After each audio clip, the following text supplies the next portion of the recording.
नमस्कारम।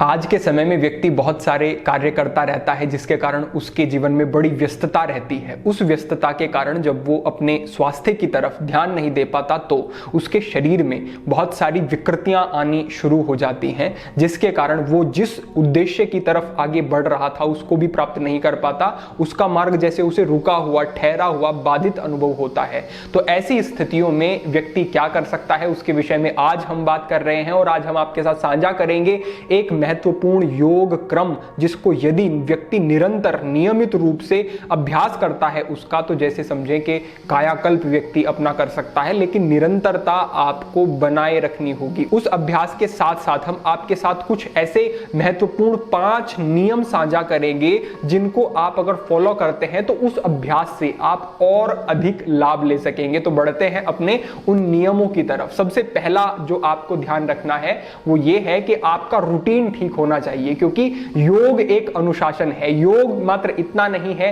कि आपने आधा घंटा अभ्यास कर लिया, 1 घंटा अभ्यास कर लिया, वही पर्याप्त हो गया। योग एक अनुशासन है जीवन का। जब उस अनुशासन के साथ आप अभ्यास को जोड़ेंगे तो समझे कि उसके लाभ फिर कई गुना बढ़ जाएंगे आपके लिए। तो सबसे पहला क्या करना है, आपको ब्रह्म मुहूर्त में उठना है। हमने ब्रह्म मुहूर्त के विषय में काफी चर्चा की है। अगर आपने पूर्ण वो मार्गदर्शन चाहिए तो हम डिस्क्रिप्शन में लिंक दे देंगे, लेकिन अभी आप इतना समझें कि आपको जल्दी सुबह उठ जाना है। सूर्य उदय होने से पहले आप उठ जाएं तो और अच्छा है। इस समय पर उठने के बाद आपको उषापान करना है, जल ग्रहण करना है। उसके बाद आप अपने शौच आदि कर्म से निवृत्त हो लें, यानी कि आपका जो रूटीन है उसको आप कर ले। वो करने के बाद तब आपको योग अभ्यास की तरफ बढ़ना है। योग का अभ्यास करने के बाद पहले भी अगर आप स्नान करना चाहें तो कर सकते हैं, लेकिन योग का अभ्यास करने के बाद, इस अभ्यास क्रम को करने के बाद आपको स्नान जरूर करना है, नहाना जरूर है, और ठंडे पानी में नहाना है, जिससे आपके जो मसल्स हैं वो रिलैक्स होते हैं,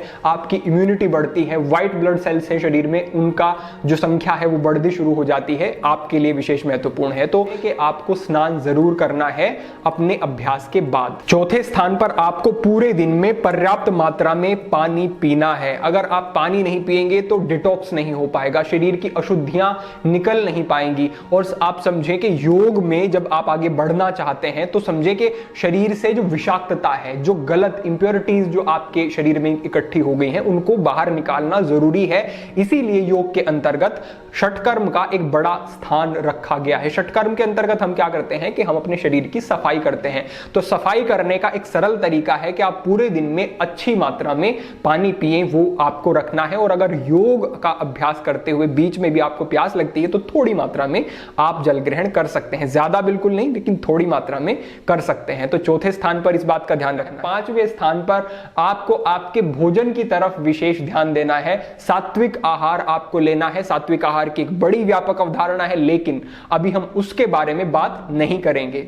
अभी आप केवल इतना समझ लें कि आपको फल, सब्जियां, दालें ज्यादा मात्रा में ग्रहण करनी है। इतना ही आप समझें, और वो चीजें ग्रहण करनी है जो कि प्रिजर्व नहीं की गई हैं, जो कि फ्रिज में रख के महीनों महीनों या कई दिनों तक नहीं रखी जा रही हैं। जो ताजा भोजन आप कर रहे हैं, ले रहे हैं, जो भी सात्विक आप ले रहे हैं, वही आपको करना है। शाकाहार की तरफ आपको बढ़ना है। ये योग की एक अवधारणा है कि हम किसी दूसरे जीव को कष्ट ना पहुंचाएं और अपने शरीर को भी बेहतर बनाएं। तो बस ये 5 नियम है जिनका अगर आपने ध्यान रख लिया तो आप योग को ठीक से समझ पाएंगे, ठीक से अभ्यास कर पाएंगे, और आपको अभ्यास से वो लाभ होंगे शायद जो अब तक आपने अनुभव नहीं किए होंगे अगर आप इन चीजों की तरफ ध्यान नहीं दे रहे हैं। तो तेजी से हमने इन विषयों पर बात की। अब बढ़ते हैं हम अपने योग के क्रम पर। संक्षिप्त क्रम होगा, बहुत बड़ा नहीं, लेकिन ठीक से आप इसे समझ लेंगे। तो आपको इस प्रकार से वज्रासन की स्थिति में आ जाना है। वज्रासन में आने के बाद यहीं से हम अपना अभ्यास आगे का शुरू करेंगे। लेकिन मुझे कुछ कमेंट इस प्रकार के प्राप्त हो रहे थे कि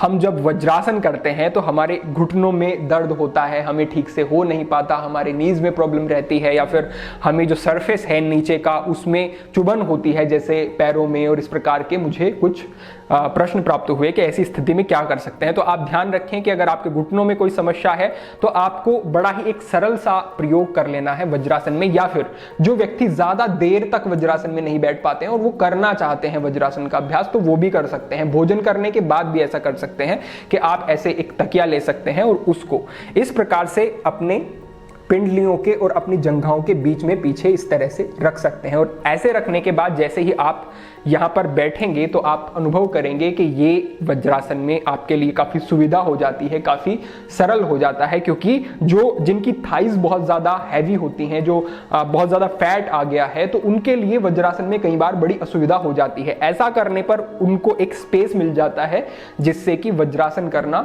सरल हो जाता है। अब अगर आपको ऐसा लगता है कि आपके घुटनों में अभी भी कुछ दर्द होता है या ठीक से आपको ऐसा नहीं लग रहा है कि आप कर पा रहे हैं, तो आपको एक और इस प्रकार से कोई भी दरी, कंबल, कोई भी कपड़ा ले लेना है और उसको अपने सामने से घुटनों के नीचे आप इस तरह से रख सकते हैं। तो ये और सरल हो जाएगा आपके लिए, ज्यादा समय तक आप वज्रासन में फिर बैठ सकेंगे। लेकिन ये उन लोगों के लिए है मात्र जो कि वज्रासन में कुछ असुविधा उनको लगती है। अब यहां से आगे बढ़ते हुए हम इनको हटा देते हैं और हम अपना सामान्य अभ्यास यहां पर शुरू करते हैं। तो यहां पर आने के बाद आपको वज्रासन में ही रोटेशन कर लेना है। पहले यहीं से शुरू करना है। अपने दाहिने हाथ को अपने बाएं घुटने के ऊपर रखा, हाथ को इस प्रकार से पीछे से ले जाते हुए आपको इस प्रकार से रोटेट कर लेना है। जितना आप पीछे देख सकें सहज आपको देखना है। यहां पर जाने के बाद कुछ समय तक रुके और फिर से आप वापस आ जाते हैं। इसी प्रकार आपने दूसरी तरफ से भी कर लिया। यहां पर जाने के बाद भी आप थोड़ा सा पीछे अपनी कमर को रोटेट कर लेते हैं। इतना करने के बाद वापस आ जाते हैं और यहीं से अपने हाथों को ऊपर लेके जाएंगे, सांस को अंदर भरते हुए।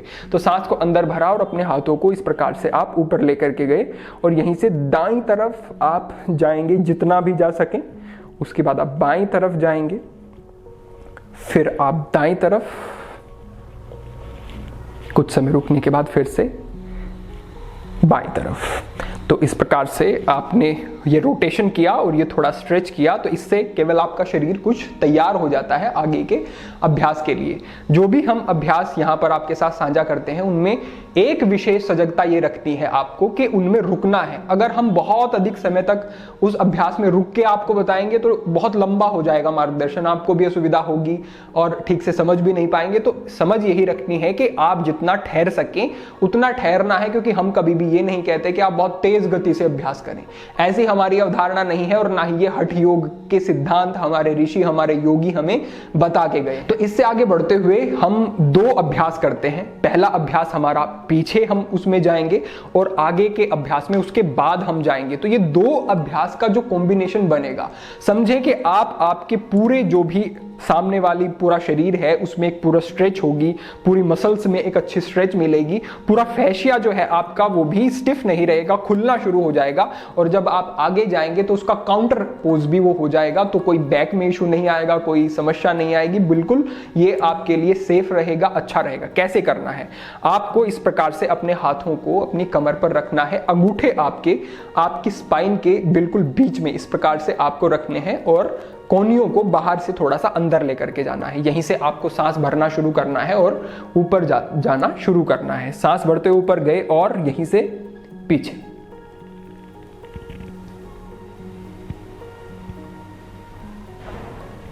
कुछ समय रुकने के बाद पूरा सांस बाहर छोड़ते हुए आप आगे आएंगे और इस स्थिति में आकर के रुकेंगे। यहां आपको ध्यान रखना है कि अपने कंधों को आपको पीछे की तरफ खींचना है, जितना आप आगे आ सकते हैं उतना आना है और यहीं पर आपको रुकना है।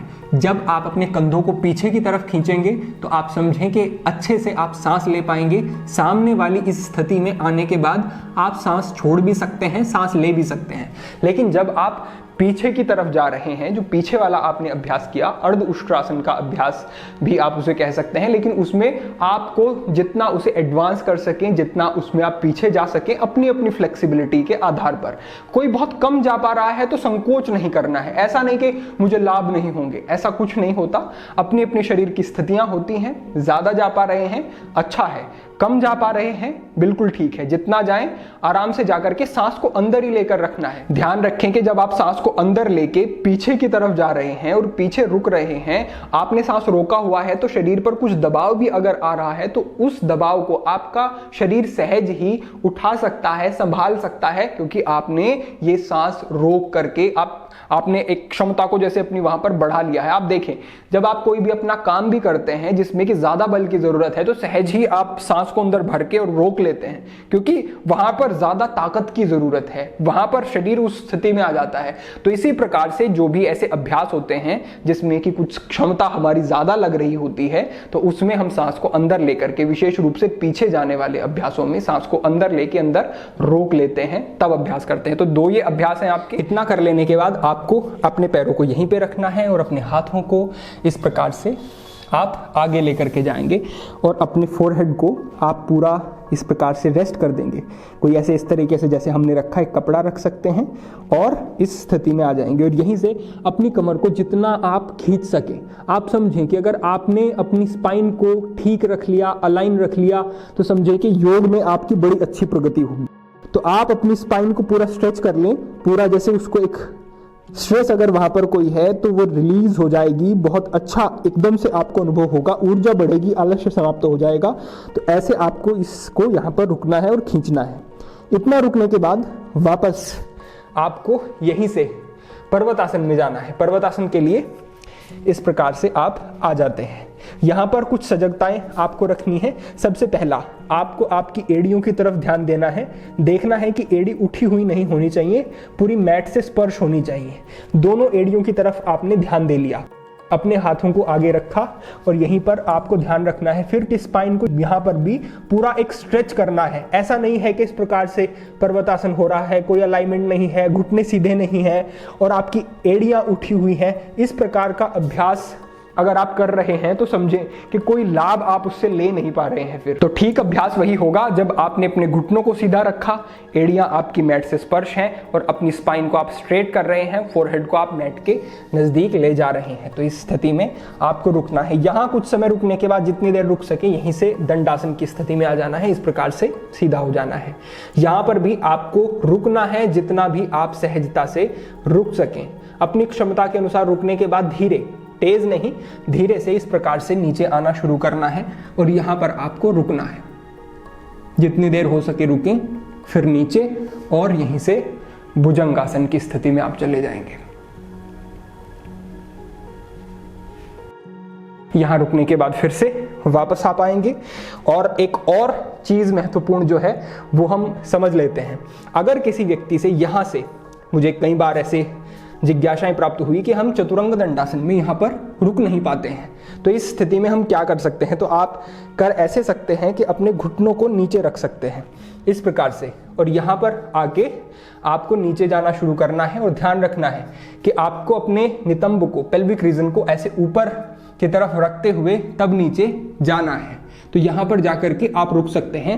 ये आपके लिए काफी सरल हो जाएगा चतुरंग दंडासन की अपेक्षा। लेकिन ध्यान ये रखना है कि कई बार व्यक्ति करता ऐसे है कि यहां पर इन घुटनों को 90 ले आता है, उसके बाद ऐसे करता है। यहां पर क्या है कि पूरा वेट आपके घुटनों पर आ रहा है और अगर घुटनों पर वेट है तो समझें कि हम जिस उद्देश्य से चतुरंग दंडासन कर रहे थे, उद्देश्य क्या था कि हमारी जो है आर्म्स की स्ट्रेंथ बढ़े, स्थिरता आए, हमारे शोल्डर्स जो है वो पीछे की तरफ अच्छे से जाएं, हमारा जो रेस्पिरेशन है वो अच्छा हो सके, इम्यूनिटी बढ़े। इस प्रकार के बहुत सारे इससे लाभ होते हैं। लेकिन अगर आपने ये ठीक से नहीं किया, घुटनों के ऊपर पूरा वेट ले लिया, तो ये कोई भी उद्देश्य में से पूरा नहीं हो पाएगा। तो आपको ध्यान रखना है कि घुटनों पर नहीं, घुटनों से आगे इस प्रकार से ही आपको आ जाना है और यहां पर आपको रुकना है। इतना रुकने के बाद फिर से नीचे चले गए और यहीं से सांस को भरा और भुजंगासन की स्थिति में आप आ जाते हैं। इतना करने के बाद फिर से आप आए और वही जो हमने आपको अभ्यास बताया था, फिर से अपनी स्पाइन को आप स्ट्रेच कर लें पूरा, यहां पर आकर के आप रुक जाएं। तो अगर इस तरह से आपका ये अभ्यास होगा तो ये बड़ा उपयोगी है। तो इन आसनों को अगर व्यक्ति 3 बार, 4 बार, 5 बार या उससे अधिक बार भी दोहरा लेता है, तो जो ये 4 आसनों का जो समूह है, पर्वतासन किया, उसके बाद दंडासन किया, फिर चतुरंग दंडासन किया और उसके बाद हमने भुजंगासन किया, तो ये ही उसके लिए पर्याप्त हो जाएगा। आप अनुभव करेंगे, ऐसा नहीं लगेगा कि ऊपर से लेकर नीचे तक शरीर का कोई भी ऐसा अंग नहीं है जो कि आपको ठीक प्रकार से उसका व्यायाम ना हुआ हो।